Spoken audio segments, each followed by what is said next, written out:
When it is time to go to the Minneapolis-St. Paul airport, I might feel excited or nervous.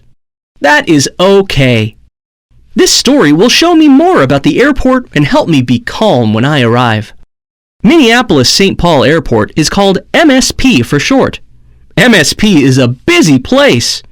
There are two different buildings called Terminal 1 and Terminal 2. Some airplanes leave from Terminal 1 and some airplanes leave from Terminal 2. I can look at the signs to see which terminal my airplane will leave from.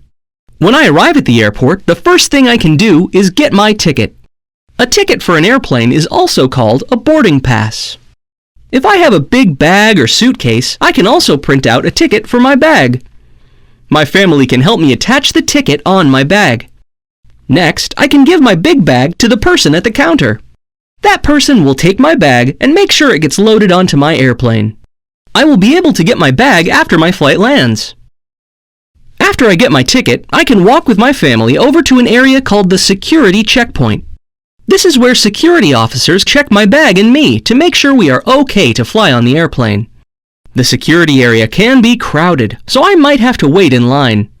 When it is my turn, I can say hello to the officer and show the officer my boarding pass. Next, I can walk into the security area. I will put everything I have with me into a plastic bin.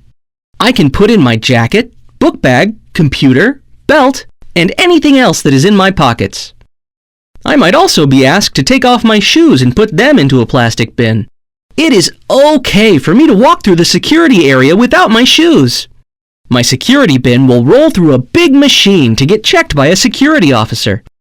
Next, I will walk through a security machine. This machine is called a body scanner. I can wait for my turn because only one person can walk through the body scanner at a time.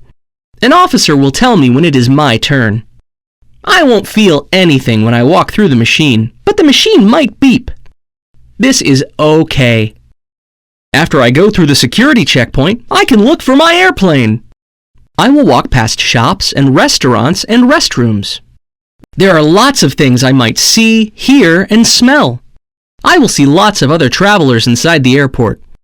While walking through the airport, I need to be aware of others around me and remember my personal space. Inside the airport, I will also hear a lot of different noises. I might hear music playing, carts beeping, or announcements being made on the loudspeakers. I might also smell lots of things in the airport. If I have extra time before my airplane takes off, I might be able to get a snack, go to the bathroom, play a game, or watch the other airplanes. If I am feeling excited or scared, I can ask to take a break. I can sit down in an empty seat and take deep breaths, check my schedule, or close my eyes. I can sit at my airplane gate until it is my turn to get on the airplane. When it is my turn, I will walk down a long hallway called the jet bridge. When I find my seat, I can put my bag under the seat in front of mine or in the bins above my seat. Then I can sit down and buckle my seatbelt. While I wait for the airplane to take off, I can look out the window or I can talk quietly to the people around me. I can also read a book, listen to music, or play a game. Once everyone is sitting down on the airplane, I can listen to the airplane rules, and then it is time to go! When the airplane lands, I will be at a new airport in a new city. I need to remain in my seat until the seatbelt sign has been turned off.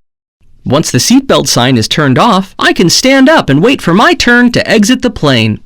I need to check to make sure I have everything with me before I leave the plane. I might feel sad that my flight is over, but I can remember how much fun I had flying on an airplane.